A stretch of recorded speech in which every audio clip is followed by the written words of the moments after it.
नमस्कार। अंतर्राष्ट्रीय समाचारों की मुख्य खबरें इस प्रकार हैं। अगले हफ्ते भारत आएंगे अमेरिकी विदेश और रक्षा मंत्री। अमेरिकी उप विदेश मंत्री स्टीफन बिगन ने कहा है कि अमेरिका में राष्ट्रपति चुनाव का चाहे जो नतीजा हो, इसका असर भारत से रिश्तों पर नहीं होगा। अमेरिकी रक्षा मंत्री मार्क एस्पर और विदेश मंत्री माइक पोम्पियो एक साथ भारत दौरे पर आ रहे हैं। अगली खबर, प्रधानमंत्री नरेंद्र मोदी और चीन के राष्ट्रपति शी जिनपिंग नवंबर महीने के दौरान 3 बार वर्चुअल बैठक के दौरान आमने सामने होंगे।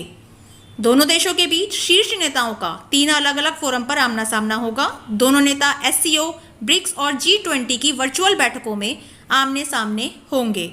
एससीओ की बैठक 10 नवंबर और ब्रिक्स की बैठक 17 नवंबर को होने वाली है, जबकि G20 की बैठक 21 और 22 नवंबर को होगी। अंतर्राष्ट्रीय समाचार के बाद रुक करते हैं राष्ट्रीय समाचार की ओर। प्रस्तुत है राष्ट्रीय समाचार। स्वदेशी तौर पर निर्मित पनडुब्बी रोधी टोही युद्धपोत INS क्वारत्ती आज औपचारिक रूप से नौसेना में शामिल हो गया। इस युद्धपोत को विशाखापट्टनम में स्थित नौसेना के डाकयार्ड में सेना प्रमुख जनरल MM नखड़े नौसेना में कमीशन करेंगे। यह युद्धपोत परमाणु, केमिकल और बायोलॉजिकल युद्ध की स्थिति में भी काम करेगा।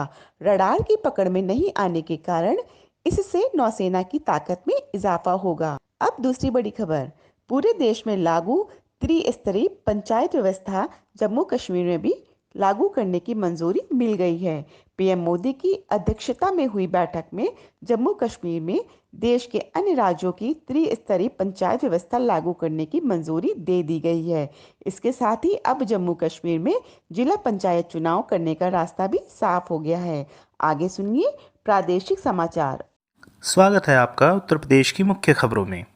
उत्तर प्रदेश में पर्यटन को बढ़ावा देने के लिए 100 वर्ष से अधिक उम्र की पौराणिक कथाओं, ऐतिहासिक अवसरों, महत्वपूर्ण घटनाओं, अति विशिष्ट व्यक्तियों, स्मारकों, धार्मिक परंपराओं व मान्यताओं से जुड़े वृक्षों को हेरिटेज ट्री घोषित किया जाएगा। हेरिटेज ट्री घोषित करने का काम राज्य जैव विविधता बोर्ड को सौंपा गया है। इस पर एक कॉफी टेबल बुक भी तैयार हो रही है, जिसमें हेरिटेज ट्री के बारे में एक एक जानकारी दी जाएगी। हेरिटेज ट्री घोषित होने के बाद उसके आसपास के क्षेत्रों को पर्यटन के लिहाज से भी विकसित किया जाएगा। दूसरी खबर, उत्तर प्रदेश में 7 विधानसभा सीटों पर होने वाले उपचुनावों में गुरुवार से मुख्यमंत्री योगी आदित्यनाथ भी प्रचार में उतर रहे हैं। मुख्यमंत्री 22 अक्टूबर को बुलंदशहर, अमरोहा के नौगांव सादात और टूंडला में 3 जनसभाओं को संबोधित करेंगे। मुख्यमंत्री के साथ बीजेपी के प्रदेश अध्यक्ष स्वतंत्र देव सिंह भी मौजूद रहेंगे।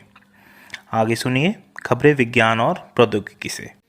अब बढ़ते हैं विज्ञान एवं प्रौद्योगिकी की खबरों की तरफ। इंडोनेशिया ने पहले चरण में देश के 91 लाख लोगों को वैक्सीन मुहैया कराने का ऐलान किया। इंडोनेशिया के स्वास्थ्य मंत्रालय के रोग नियंत्रण और रोकथाम महानिदेशक अचमद रियांतो ने बताया कि इसी साल नवंबर और दिसंबर के बीच चलाए जाने वाले अभियान के तहत उच्च जोखिम वर्ग के लोगों को वैक्सीन दी जाएगी। वैज्ञानिकों ने मानव शरीर के गले के ऊपरी हिस्से में लाल ग्रंथि को एक सेट खोजा है। ये नया सेट नाक के पीछे और गले के कुछ ऊपर के हिस्से में मिलता है, जो करीब 1.5 इंच का है। एम्स्टर्डम स्थित नीदरलैंड कैंसर इंस्टीट्यूट के रिसर्चर्स ने कहा कि इस खोज से रेडियोथेरेपी की वो तकनीकें विकसित करने और समझने में मदद मिलेगी, जिनसे कैंसर के मरीजों को लार और निगलने से होने वाली समस्याओं को दूर किया जा सकेगा। अब आगे देखते हैं खेल और शिक्षा जगत से जुड़ी खबरें। शिक्षा समाचार में आप सभी का स्वागत है। 2 नवंबर से खुलेंगे नवोदय और केंद्रीय विद्यालय। गृह मंत्रालय के निर्देशानुसार देश भर के सभी स्कूल एक बार फिर खोलने की तैयारी जोरों पर है।